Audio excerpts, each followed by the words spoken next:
Hey everyone, welcome back to my YouTube channel Maths Tutorpedia. In this video we are going to do exercise 6.4 from chapter triangles and we are going to do question number 4 to question number 7 क्योंकि ये वाले जो questions हैं आपके ये बहुत ही important questions हैं आपके एग्जाम पॉइंट ऑफ व्यू से और थोड़े कॉम्प्लिकेटेड भी है। तो मैंने सोचा इसको मैं एकदम अच्छे से एक्सप्लेन कर देती हूँ आपको। ये 4 क्वेश्चंस अब हम डिस्कस करेंगे। If you find this videos helpful then I would request you all to like share and subscribe maths Tutopedia. Now let us start with the fourth question. It says if the areas of 2 triangles are equal. ठीक है, अब सबसे पहली चीज जो हमें देखनी है यहाँ पे हमें ऑलरेडी गिवन है कि if the areas of 2 similar triangles are equal, ठीक है, prove that they are congruent. समझ में आ गया। अब सबसे पहली चीज तो ये जो हमें गिवन है, अगर हम गिवन में लिखते हैं तो हमें कोई भी 2 ट्राइंगल, क्योंकि हम ऑटोमेटिक ही क्या उठाते हैं, एक ABC उठाते हैं, एक PQR लेते हैं, राइट। हम लोग मतलब बाय डिफॉल्ट हमारे दिमाग में सेट है। हम मान लेते हैं कि हमारा triangle ABC is similar to triangle PQR। अब जिसने सिमिलैरिटी वाले टॉपिक्स कर लिए हैं वो ये चीज़ जानता है कि हमारी एक थ्योरम हमने पढ़ी है 6.6 जो NCERT में दे रखी है, वो हमें ऐसे बोलती है कि आपके पास अगर 2 ट्राइंगल सिमिलर है ना तो उनका जो एरिया का जो रेशो होता है is equals to square of the corresponding sides. सही है। तो अगर आप कॉरेस्पॉन्डिंग साइड्स की बात करते हो, यहाँ कौन कौन सी हैं, ये है BC अपॉन QR का स्क्वायर, एक है आपके पास AC अपॉन PR का होल स्क्वायर। इसको इक्वेशन 1 डाल देते हैं। ठीक है, अब हमें एक चीज गिवन है जो कि क्या है, जिसको मैं थोड़ा सा हाईलाइट करके लिखूंगी ताकि आपको इसकी मीनिंग समझ में आए। आपको गिवन है areas of triangle ABC is equals to, equal given है क्वेश्चन में, एरिया ऑफ ट्राइंगल PQR। ठीक है, अगर ये दोनों इक्वल है, मैं इनको अगर रेशो में लाना चाहूँ, मैं इस फॉर्म में अगर लेके आना चाहूँ तो ये नीचे उतरेगा। सही बोला मैंने। अगर मैं इसको नीचे उतारूँ तो ये कैसे लिखा जाएगा, area of triangle ABC upon में एरिया ऑफ ट्राइंगल PQR के फॉर्म में लिखा जाएगा। और यहाँ पे अब कुछ नहीं बचा, इसका मतलब 1 लिखूंगी यहाँ पे मैं। ठीक है ना। अब अगर मैं इस वैल्यू, इसको इक्वेशन 2 डालती हूँ और मैं लिख क्या रही हूँ यहाँ, इसको ध्यान से देखिएगा, यूजिंग इक्वेशन 2 in 1। अब देखो आपके पास एरिया ऑफ ट्राइंगल ABC, में इसको अलग से समझा देती हूँ आप लोगों को। ठीक है, अगर आप यहाँ फोकस करेंगे, हमें यहाँ पे भी एरिया ऑफ ट्राइंगल ABC इन दोनों का रेशो गिवन है, यहाँ पे भी गिवन है। अब इसकी जगह 1 लिख सकती हूँ ना मैं, बिल्कुल लिख सकती हूँ। तो मैं यही करने जा रही हूँ, इक्वेशन 1 के अंदर पूरे इसके बगल में लिखने जा रही हूँ 1। तो AB अपॉन में PQ का square equals to BC upon QR का square equals to AC upon PR का स्क्वायर। समझ में आ गया ये चीज़ आपको। तो अब अगर हम इंडिविजुअली इनको सॉल्व करते हैं, ठीक है, मैं इंडिविजुअली सॉल्व करके ही दिखा देती हूँ आपको ताकि हमें कोई भी डाउट नहीं रहे।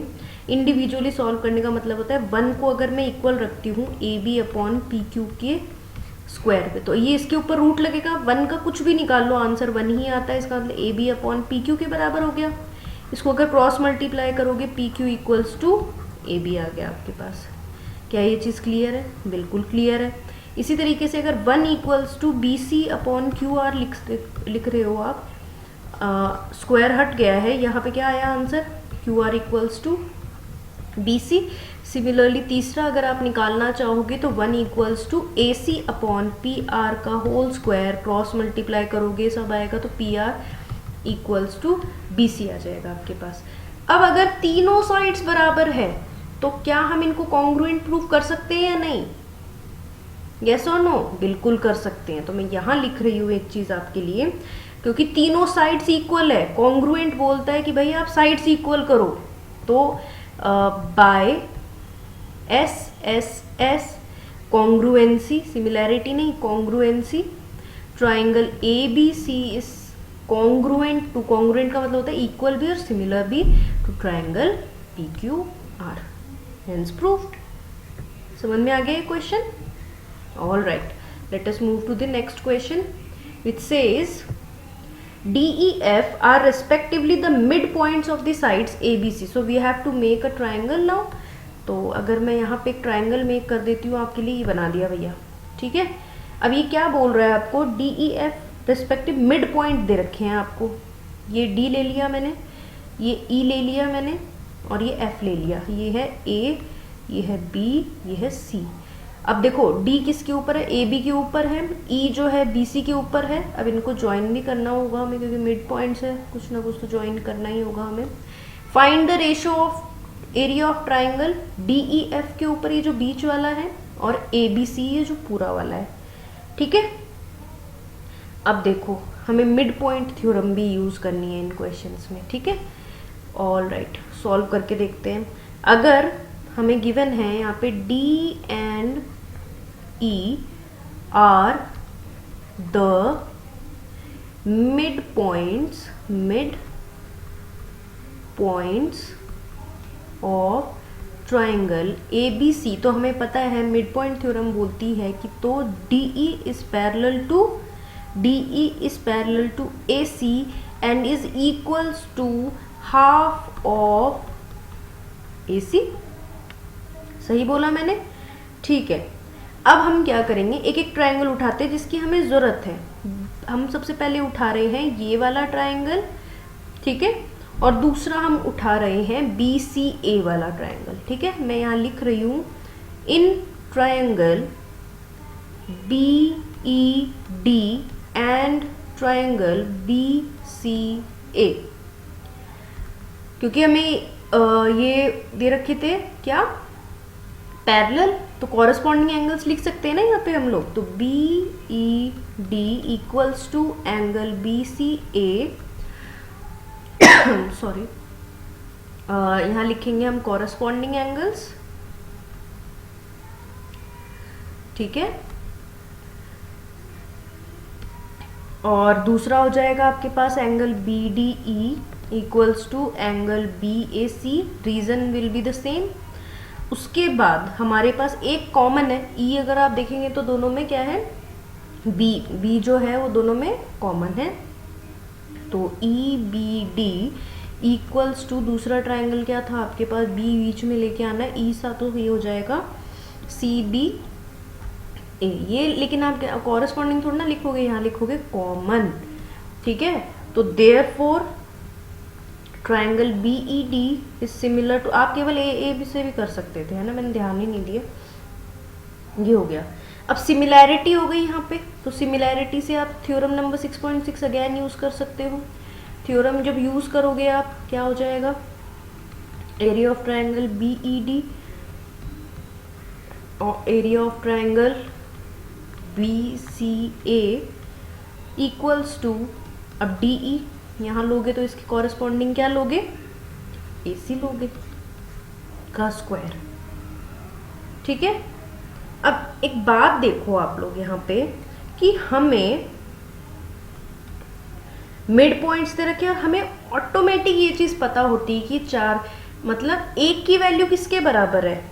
अगर आप पूरे ट्राइंगल की बात कर रहे हो, एक ट्राइंगल की वैल्यू किसके बराबर है, 1/4 ऑफ बड़े वाले ट्राइंगल के, है ना, कि 4 पार्ट है, एक पार्ट को क्या वैल्यू होगी 1। 4 ट्राइंगल मिलके पूरा का पूरा ट्राइंगल बना रहे, तो एक की वैल्यू क्या होगी 1/4। सही बोला मैंने। तो अब मैं क्या लिखने जा रही हूँ, यहाँ ध्यान से देखिएगा, ठीक है। हमारे पास एरिया ऑफ ट्राइंगल BED की वैल्यू क्या है, ये 1/4 है पूरे के पूरे ट्राइंगल का। कौन सा ट्राइंगल है, BCA या ABC, जिसको भी बोलो आप, है ना। इसी तरीके से सिमिलरली सारे ही ट्राइंगल्स में यही चीजें हैं हमारे पास, है ना। सिमिलरली डाल के लिख देंगे यहाँ पे, सिमिलरली सारे ही ट्राइंगल, जो छोटे छोटे ट्राइंगल से कितने बन रहे हैं आपके पास, पहला बन रहा है CFA, ले लूँ CFE, तो area of triangle CFE 1/4 of triangle CBA, मतलब ABC को ही आप किस किस तरीके से लिखोगे ना, वो वाले मैं पेयर्स बना के दे रही हूँ आपको। और लिख सकते हो of triangle ADF equals to 1/4 area of triangle ABC, ठीक है, यहाँ तक आई होप समझ में आया होगा। अब हम आ जाते हैं हमारे मेन टॉपिक के ऊपर कि हमें चाहिए क्या था। यहाँ पे ट्राइंगल DEF चाहिए, राइट। DEF कैसे मिलेगा? अगर हम इस पूरे ट्राइंगल में से जो ये 3 ट्राइंगल्स इनका एरिया माइनस कर दे तो बचा हुआ मिल ही जाएगा हमें। सही बोला ना मैंने? आ जाते हैं भाई, आगे कर लेते हैं। मैं अगर वापस से यहाँ रफली बना देती हूँ उसी को ही, ये A था, ये B था, ये C था, ये D था, ये E था, ये F था। ठीक है, ध्यान से देखना। आप हम क्या लिखेंगे यहाँ पे? हमारे पास एरिया ऑफ ट्राइंगल DEF कैसे निकलेगा? अगर आप पूरे ट्राइंगल में से, है ना, आप ये जो छोटे छोटे ट्राइंगल्स हैं उनका एरिया सबका ही माइनस कर दो, BDED, और प्लस मैं यहाँ ये लगा देती हूँ area of triangle CFE plus area of triangle ADF। सही बोला मैंने? चलो ठीक है।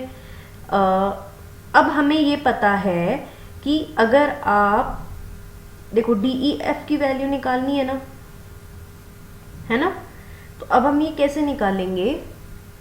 यहां लिखेंगे area of triangle DEF equal, अब देखो इनको हमने किसके बराबर रखा था? इन सभी एरियाज के ऊपर ध्यान देंगे हम। हमने देखा BED की वैल्यू किसके बराबर? 1/4 ऑफ ये।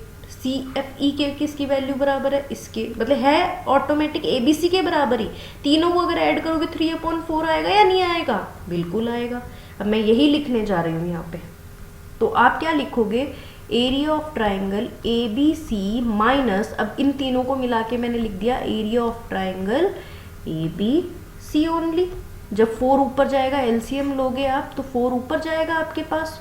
Triangle ABC minus 3 of triangle ABC will be equals to 4 minus 3 will be area of triangle ABC upon, ये हो गया 1/4 हो गया आपके पास। ठीक है, अब ऑटोमेटिक आया क्या आपके पास? यहाँ ध्यान दो, एरिया ऑफ ट्राइंगल DEF की वैल्यू आई है आपके पास area 1/4 of the area of triangle ABC।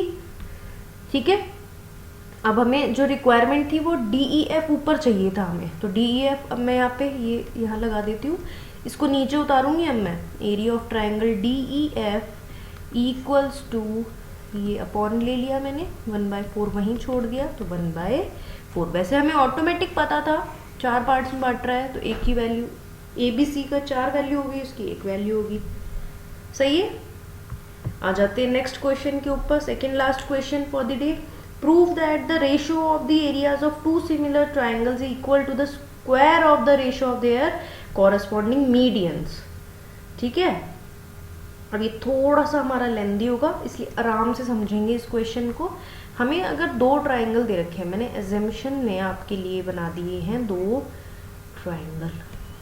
ठीक है, ट्राइंगल को हम लेबल भी कर देते हैं भाई, एक है BC और ये है PQR। मीडियन की जरूरत है, मीडियन खींचो भाई। यहाँ पे एक ये डाल दिया मैंने मीडियन D के ऊपर, एक ये डाल दिया PQR, ऐसा हो जाएगा आपके पास। हमें ऑलरेडी गिवन है the ratio of areas of 2 similar triangle, तो दोनों ट्राइंगल क्या है? ऑलरेडी सिमिलर है। ABC is similar to triangle PQR। अगर सिमिलर है तो क्या क्या प्रॉपर्टी यूज कर सकते हो वो मेंशन कर दो यहीं पर ही। AB इक्वल अपॉन में PQ equals to BC upon QR equals to AC upon PR। दूसरी चीज ये angle A equals to angle P, angle B equals to angle Q and angle C equals to angle R। ये तो हमारा सारा portion क्या है? Given है। हमें ये प्रूव करना है कि इसकी वैल्यू किसकी इक्वल आ जाएगी? जो मीडियंस आपने बीच में खींचे हैं उनकी आ जाएगी। ठीक है, अब हमें पता है ये मीडियंस है। मीडियंस में भाई काफ़ी बच्चे बहुत क्लियर होते हैं, हमें पता है मीडियंस है। सिंस AD, ध्यान से देखना, since AD and PS are medians, क्या हम ऐसे लिख सकते? मीडियन मतलब बीचों बीच से काटा होगा, तो हम BD इक्वल्स टू DC है, ये जानते हैं, जिनको हम कैसे लिख सकते हैं? BC का हाफ करके लिख सकते हैं। दोनों के दोनों BC के हाफ हैं। And QS equals to SR है, ये दोनों के दोनों किसके हाफ है? QR के हाफ है, QR के हाफ है। सही लिखा है मैंने। तो इक्वेशन 1 जो है, अब देखो BC ये रहा आपके पास, QR ये रहा। मैं यहाँ पे कुछ चेंजेस करने वाली हूँ, ध्यान से देखना इस चीज़ को, ठीक है। मैं यहाँ चेंजेस क्या करने वाली हूँ, AB अपॉन PQ को एज इट इज़ रखूँगी, इक्वल्स टू, क्या मैं इसकी जगह BD डाल दूँ, BD डाल सकती हूँ ना, मैं BD डाल रही हूँ यहाँ पे, अपॉन, क्योंकि मेरे को ये ट्राइंगल और ये ट्राइंगल बच्चे क्या करना है, सिमिलर करना है ना। अगर मैं सिमिलर कर दूं तो आपको पता लग जाएगा बाय CPST हम लोग इनके मीडियंस को भी इक्वल कर सकते हैं। बिल्कुल समझ में तो आ गया है आपकी बात, ठीक है। और AC अपॉन PR हो गया आपके पास। इसको आप इक्वेशन 1 डाल दो, एक काम करो, ठीक है। अब देखो, अब आपको करना क्या है, यहाँ पे ये कर लिया ना आपने। अब आप आगे कैसे सॉल्व करोगे, आप ये ट्राइंगल उठाओगे, ट्राइंगल ABD, मैंने बोला ना सिमिलर करना है, एंड ट्राइंगल PQS। आपको क्या क्या गिवन है ये देख लेते हैं। Angle B equals to angle Q तो हमें पता ही है already, angle B equals to angle Q given है हमें, ठीक है। और हमें अभी अभी हमने देखा है कि देखो AB upon PQ equals to BD upon QS, हमने फर्स्ट इक्वेशन में डाला ही है, तो लिख दो AB upon PQ equals to BD upon QS। अब ध्यान दो, ये दो साइड से बीच का एंगल है, सही है। तो by SAS triangle ABD is similar to triangle PQS हो गया। समझ में आया ये?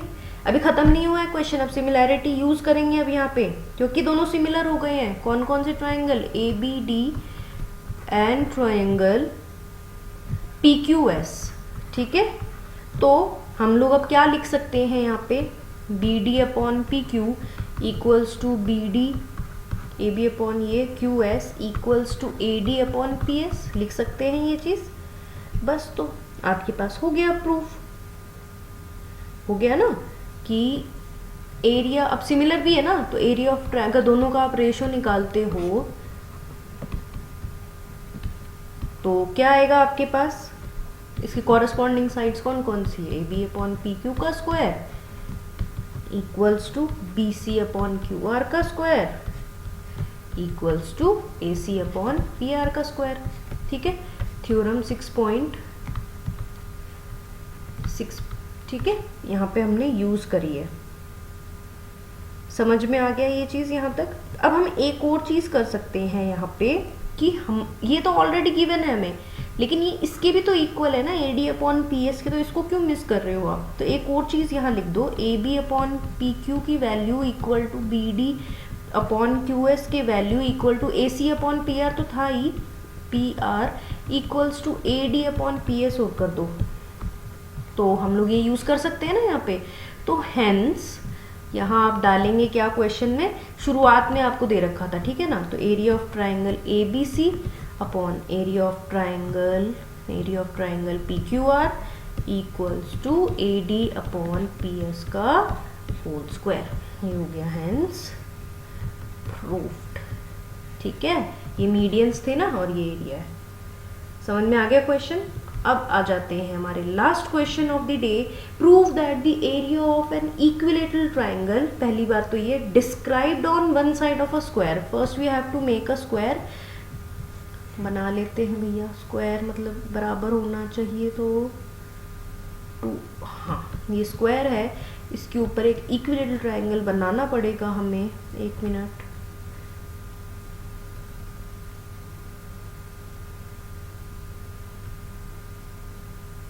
ठीक है, ये इक्विलेटरल ट्राइंगल हो गया आपके पास। Is equal to the half of the area of equilateral triangle described on its one of the diagonal, that means there is a diagonal also.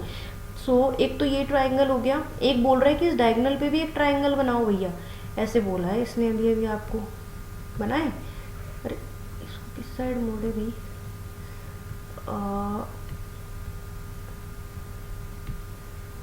एक मिनट, यहाँ से बना देते हैं, मुझे तो इस पे चाहिए, इसको कैसे मोड़ूं,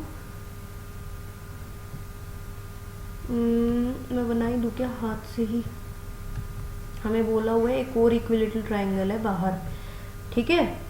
तो ये पहले तो लेबल कर दो, ये है AB, ये है C और D, ये है F और ये है E, ठीक है। अब देखो, अब ध्यान से देखना, let A B C D be a square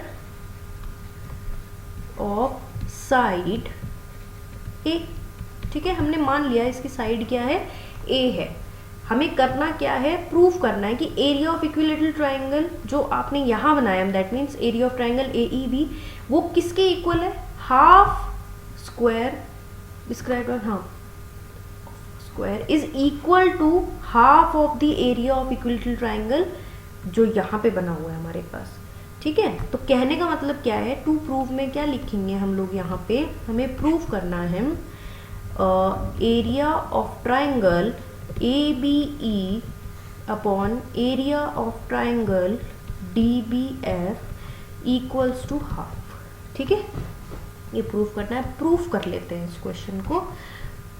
अब सबसे पहले क्या करेंगे, मैंने बता ही दिया डायगोनल का फॉर्मूला क्या होता है, क्या किसी को याद है, diagonal of a square equals to root two A होता है। ठीक है, अब हमारे पास अगर ये रूट टू ए है, सही बोला मैंने, रूट टू ए है ना। अब एक और चीज, अगर मैं इन दोनों ट्राइंगल को सिमिलर करना चाहूं, मतलब इसकी तो साइड हो गई ए सारी की सारी, इसकी हो गई रूट टू ए, रीजन समझ में आ गया ना। ठीक है, अब अगर मैं ट्राइंगल ए ई बी को सिमिलर करना चाहूं एफ बी डी के, तो हमें पता है दोनों इक्विलेटरल ट्राइंगल है, सारे के सारे एंगल्स किसके बराबर होंगे, 60 डिग्री के।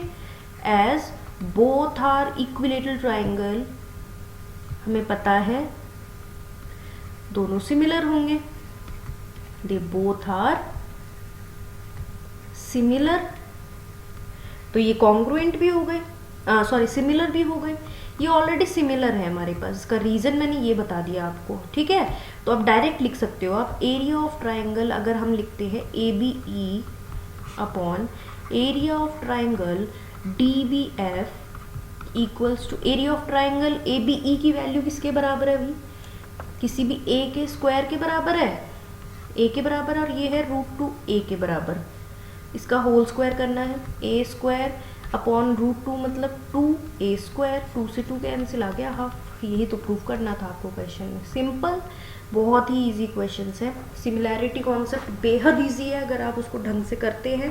टेक्निकलिटी बहुत इंपॉर्टेंट है इस चैप्टर के अंदर, अगर आपने छोटी सी भी मिस्टेक करी है तो आपको दिक्कत करेगा। ऐसे ही वीडियोज़ और देखने के लिए आप लोगों को मुझे कमेंट बॉक्स में मैसेज करना है, जैसे भी आप वीडियोस देखना चाहते हैं, I will help you out. So अब मिलेंगे नेक्स्ट वीडियो में, टिल देन थैंक यू।